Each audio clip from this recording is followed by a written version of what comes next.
네, 안녕하세요. 지영큐어입니다. 오늘은 어디에 광고를 해야 환자가 많이 올까요? 라는 주제를 가지고 강의를 하도록 하겠습니다. 이제 이 내용은 저희가 이제 미팅을 하다 보면 많이 이제 그 광고주 병원으로부터 듣는 얘기입니다. 그러니까 어디에 광고를 하면 환자가 많이 올까요?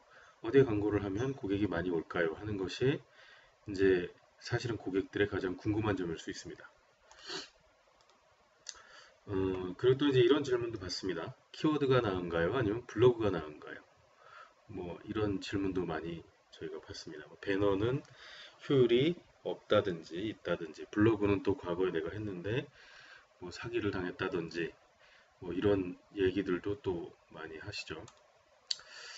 그럼 이제 배너가 나은가요? 뭐 이런 얘기들을 한다는 겁니다. 근데 참 재밌는 건 대행사들을 만나면 문제는 이런 얘기를 하는 이유가 정말 각양각색의 얘기를 하기 때문인 거죠. 키워드 대행사는 이렇게 얘기합니다. 키워드가 블로그보다 효율이 좋습니다. 라고 얘기를 하죠. 근데 블로그 대행사는 거꾸로 블로그가 키워드보다 효율이 좋다고 얘기를 합니다. 그리고 또 배너를 하는 이 광고 영역을 집행하는 이 대행사들의 경우에는 또 이 광고가 키워드나 블로그보다 훨씬 효율이 좋다라는 얘기를 한다는 거죠. 그러다 보니까 이 병원이나 이 우리 광고주들은 대부분 뭐 한 대행사만 경험하지 않잖아요. 여러 대행사를 경험하다 보니까 각각의 대행사들이 얘기하는 것이 서로 이제 다르다는 것에 혼선을 자꾸 갖게 되는 겁니다. 그래서 오늘은 제가 광고 영역에 대한 걸 좀 정돈을 해드리려고 하는 거고요. 이게 이제 위쪽에 보시는 이 영역이 온라인 마케팅의 전체 영역이라고 보실 수 있습니다. 이 밑에 보면 이게 이제 그 오프라인 광고 영역이라고 할 수가 있죠. 오프라인 광고 영역에도 즉 각각의 역할이 있듯이 온라인 광고 영역도 각각의 역할이 있습니다. 그러니까 예를 들어서 키워드를 하면 효과가 좋다, 블로그를 하면 효과가 좋다, 배너를 하면 효과가 좋다라는 말이 약간 좀 성립되기 어려운 얘기라는 걸 말씀드리고 싶은 겁니다. 첫 번째 홈페이지는 사실은 뭐 저희가 이제 2099년부터 저희 회사 홈페이지를 개발을 해왔는데 그때까지만 하더라도 홈페이지가 그렇게 많이 가지고 있는 상황이 아니었습니다. 저희가 그 뭐 미래아이라는 곳하고 튜브 엔터테인먼트하고 에메튜브라는 그 인터넷 방송국을 만들기도 했는데요. 2000년도에 홈페이지가 그때만 하더라도 연예인들도 없었고 그리고 저희가 2002년도에 이 대형 지역의 프로젝트를 하면서 병원 홈페이지를 만들 때만 하더라도 거의 대부분의 병원이 홈페이지가 없었습니다. 근데 지금은 어떤가요? 지금은 모든 병원이 홈페이지를 가지고 있고 뭐 유명인은 또 다 자기 개인 블로그나 어떤 뭐 홈페이지를 따로 운영할 만큼 사실 홈페이지는 아주 기본적인 영역이 됐습니다. 그리고 이제 이쪽에 보시면 이제 포털 비교 검토 영역이라는 게 있습니다. 이쪽은 뭐냐면 뭐 뉴스, 블로그, 이미지, 지식인, 동영상, web문서와 같은 것들이 이렇게 존재하는 거죠. 그리고 여기 보면 포털 검색 영역이 있습니다. 이제 키워드라든지 연관 검색이라는 것든지 이런 영역이 이제 있는 거죠. 근데 이제 중요한 건 뭐냐면 키워드 광고를 전혀 안 한다 하더라도 이 키워드라는 영역이 굉장히 중요합니다. 왜냐하면 이 포털 비교 검토 영역이라고 하는 모든 요소들은 검색 기반으로 움직이는 거죠. 우리가 포털 사이트에 들어가서 하나라도 검색을 하는 것은 모두 단어를 기반으로 움직이기 때문에 키워드 그만큼 중요하다는 얘기입니다. 그래서 키워드가 어떻게 움직이느냐 아는 것은 굉장히 중요한 거죠. 그러니까 예를 들어서 키워드는 효율이 좋은데 블로그는 효율이 좋지 않다는 말은 맞지 않는 이유가 블로그를 잘하려면 키워드를 잘 모르면 블로그를 잘할 수가 없습니다. 왜냐하면 블로그의 목적은 노출인 거죠. 키워드의 목적도 노출입니다. 근데 각각의 역할이 이제 다른 요소일 뿐이라는 거죠. 키워드는 어찌 보면 이제 브랜드화에 가깝습니다. 그건 뭐 뒤에 따라 설명드리겠지만, 근데 이 포털 비교 검토 영역이라고 하는 것은 이 각각의 어떤 역할이 조금씩 다르지만 모두 비교 검토 영역이라는 겁니다. 그 무슨 얘기냐면 우리 홈페이지를 들어온 사람이 단순하게 우리 홈페이지만 보고 결정을 하지 않는다는 거죠. 그렇기 때문에 다시 한번 내가 비교해 볼 수 있는 영역으로 이 요소들을 활용한다는 얘기를 드리는 거죠. 그러면 이제 지금 말씀드린 것처럼 이제 검색 키워드가 이게 좀 약간 성격이 다르다는 얘기를 드렸고, 우리가 여기 보시면 저희가 광고라는 말을 썼습니다. 그러니까 어떻게 보면 여기 쪽은 이쪽은 광고라기보다는 홍보의 성향이 더 가깝다고 볼 수 있습니다. 예를 들어 홈페이지를 만들었다고 해서 그걸 광고라고 하진 않죠. 그걸 기본적으로 우리가 이 만들어야 하는 요소라고 보고요. 근데 이쪽은 광고라는 단어를 썼습니다. 이건 광고의 영역입니다. 그렇기 때문에 이쪽은 홍보에 가깝지만 이쪽은 광고다 이렇게 구분을 우리가 하는데 이쪽은 소위 말해서 대량 노출에 대한 부분이 핵심적인 역할이라고 볼 수가 있는 거죠. 뒤에 다시 한번 설명드리고요. 그래서 우리가 이제 예를 들어서 병원이라는 단어를 네이버에 쳤을 때 쭉 나오는 리스트입니다. 뭐 실병원들이 이렇게 나왔는데 이 병원이라는 단어를 우리가 꼭 이 키워드 마케팅에 써야 되느냐 아니냐는 뭐 별도로 놓고 일단 여기 어떤 질환으로 우리가 검색을 했을 때 이 환자들이 1, 2, 3위 올라가는 것이 이제 굉장히 중요합니다. 그러니까 일반적으로 우리가 키워드 마케팅을 해보면 재밌는 게 뭐냐면 1, 2, 3위는 뭐 고정적으로 이제 노출이 되죠. 근데 4위, 5위보다 6위가 훨씬 더 클릭을 많이 유도해 낸다는 겁니다. 그래서 보통 보면 1, 2, 3위, 그 다음에 여기 이 6위가 많고 나머지는 그 이 클릭이 많이 발생하지 않는다는 얘기인 거죠. 근데 그 이유는 뭐 여러 가지로 해석을 할 수 있습니다만 보통 상위에 노출되어 있는 것이 이 질환에 대해서 굉장히 뭐 잘하는 병원이다라고 상대적으로 인식할 수 있다는 얘기입니다. 그래서 우리가 이 그래서 지금 제가 드리는 말씀은 뭐 전체 어떤 모든 우리가 하는 키워드의 상위로 노출하는 게 맞느냐 뭐 꼭 그렇지 않을 수 있습니다. 우리가 핵심적으로 하는 질환 몇 개는 상위 노출을 거는 게 굉장히 중요하지만 나머지는 어, 순위에 대한 부분보다는 비싼 키워드가 아니라 저가의 키워드로 가는 게 더 맞을 수도 있다는 거죠.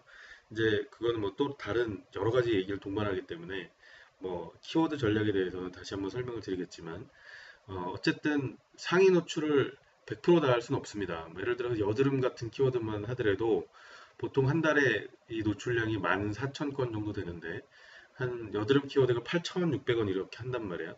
그럼 그것만 다 만약에 상위 노출 다 해버리면 뭐 1억 넘는 돈이 나갈 겁니다. 아마 그렇기 때문에 다 할 수는 없다는 거죠. 그러면 그게 노출량을 우리가 관리를 할 수밖에 없는 거기 때문에 그럼에도 불구하고 1, 2, 3위 어떤 노출을 우리가 해내는 건 뭐 어떤 사람들한테 인지되는 브랜드로서의 가치가 있다는 것을 이제 이해할 필요가 있다는 거죠. 그래서 이 블로그를 그 키워드를 과다하게 많이 쓰는 것은 낭비의 요소가 분명하지만 어떤 이 핵심 우리가 표방하는 질환이나 상품에 대해서는 1, 2, 3위로 올려놓는 것은 브랜드의 이 인지를 위해서 필요하다는 얘기를 드리는 겁니다. 그렇기 때문에 이 키워드와 블로그의 효율은 서로 다르다라고 볼 수 있는 거죠. 자, 그럼 이제 블로그에 대한 부분인데요. 이건 저희가 고객처에 이 고객 보고를 한 내용입니다. 저희가 이제 금산 스킨 클리닉이라는 곳에 대한 이 브랜드 블로그 관리를 했는데요. 6월 마지막 주에 만들었기 때문에 방문자 수가 2명입니다. 7월 달에 3,000명, 8월 달에 뭐 10,000명 정도 이렇게 온 걸 보실 수가 있습니다. 여기 유명한 이제 병원들이 이렇게 있는데요. 보시면 굉장히 짧은 시간에 굉장히 저희가 브랜드 블로그를 빨리 확산한 것을 보실 수가 있습니다. 저희는 이제 브랜드 블로그 작업할 때 절대 이슈 포스팅을 전혀 쓰지 않습니다. 그러니까 이슈 포스팅 없이 질환만 가지고 이렇게 빠른 시간에 잡아낸다는 것은 분명히 노하우는 이제 분명히 있는 것이겠죠.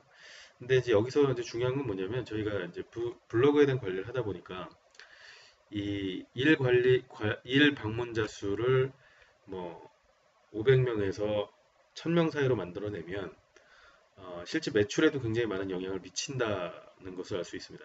그 앞에 보이는 키워드는 이 비용이 굉장히 고가입니다. 한번 클릭할 때마다 굉장히 많은 비용이 나가기 때문에 많은 노출량을 만들어내기 위해서는 비용이 너무 많이 소진될 수밖에 없습니다. 근데 블로그는 어떤가요?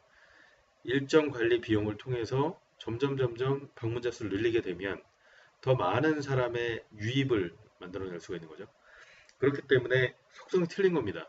키워드는 이 하나의 단가가 높기 때문에 너무 많은 노출을 잡으려고 하다 보면 비용이 과다하게 지출될 수밖에 없는 구조인 거고 블로그는 상대적으로 동일한 어떤 포스팅을 이렇게 매일매일 해가면서 이 노출을 점점 올릴 수 있는 장점을 가지고 있기 때문에 이 블로그를 통해서 유입수를 점점 늘려가는 그 노하우를 가지고 있는 이 것을 유지하면 실제로 훨씬 더 효율이 높은 단계로 갈 수 있다는 겁니다. 그래서 이거는 뭐 어떤 것이 더 우위에 있다라고 표현할 수 없는 거죠. 각각의 역할이 서로 다르기 때문에. 그렇지만 이제 아까 말씀드렸던 것처럼 키워드는 브랜드, 그다음에 이 블로그는 비교 검토 영역으로서의 가치를 가지면서 훨씬 더 많은 사람들한테 노출하는 것에 어떤 중요성을 가지고 있다고 볼 수 있습니다. 그리고 이제 이 배너라는 것을 우리가 영역을 쓰게 되는데요. 배너는 여러 가지 말이 많습니다. 어떤 분들은 뭐 배너는 잘 사용하지 않으려고 한다 이렇게 얘기를 하시는데 배너도 굉장히 짧은 시간 내로 이 많은 유입을 만들어내는 데는 굉장히 효과가 높은 이 매체라고 볼 수가 있습니다. 그러니까 제가 이제 글에서도 설명을 드려놨지만 우리가 이 키워드가 맞냐, 블로그가 맞냐, 배너가 맞냐라고 얘기하는 것은 오프라인 매체에서 신문이 맞느냐, 라디오가 맞느냐, TV 광고를 하는 것이 맞느냐, 뭐 이런 식의 얘기로 하는 것과 다를 바가 없다는 겁니다. 각각의 매체는 서로 역할이 다르죠. 마찬가지입니다. 그러니까 예를 들면 키워드로 하루에 1000명 이상의 그 유입을 만들어내려면 엄청나게 많은 비용이 들어갈 수밖에 없습니다. 그 불가능하겠죠? 블로그로 하루에 1000명 이상의 그 유입을 만들어내려면 굉장히 오랜 시간 동안의 기간이 걸립니다. 왜냐하면 블로그 지수라는 것이 있기 때문에 기간의 지수라는 것을 무시할 수가 없는 것이죠. 그리고 또 한 가지, 이 배너로 유입을 만들어내는 것은 어찌 보면 기간적인 요소라든지 비용적인 요소를 봤을 때는 훨씬 더 유리한 매체라는 것을 알 수가 있는 거죠. 그럼 배너는 왜 효율의 문제를 따지느냐면 사실은 배너를 보고 들어왔는데 그 다음 글에서 이 사람의 어떤 구매 결정을 하는 요소가 없으면 이 상담으로 연결되거나 내원으로 연결될 수가 없기 때문인 겁니다. 그러니까 결국은 가장 중요한 핵심은 각각의 매체가 서로 다르고 그 매체의 역할이 다르고 그리고 마지막으로 어, 내원하거나 아니면 구매하는 요소들은 이 다음에 있다는 얘기를 드리는 겁니다. 그건 뭐 홈페이지라든지 랜딩 페이지의 구성 요건에 또 이제 차이가 있는 거고요. 그 부분에 대해서는 뭐 추가적으로 다음에 좀 강의를 해드리도록 하겠습니다. 정리를 좀 하자면 키워드는 브랜드 형성에 주요한 역할을 하기 때문에 과대 지출은 낭비가 될 수밖에 없다는 거. 왜냐하면 키워드 단가가 문제가 높기 때문인 거죠. 블로그는 비교 검토 영역이면서 컨텐츠 확산에 중요한 요소를 가지고 있습니다. 왜냐하면 저렴한 비용으로 장기적으로 잘 운영하게 되면 일 방문자 수를 극대화시킬 수 있는 이 요소를 갖고 있기 때문인 거죠. 그리고 배너는 절대적인 노출 보장이 되기 때문에 연결 컨텐츠에 따라서 효율의 차이가 반드시 발생합니다. 그렇기 때문에 어떤 컨텐츠를 만들 것이냐가 이제 그 다음으로 굉장히 중요한 요소가 된다고 볼 수가 있는 것이죠. 예, 오늘 강의를 마치도록 하겠습니다. 감사합니다.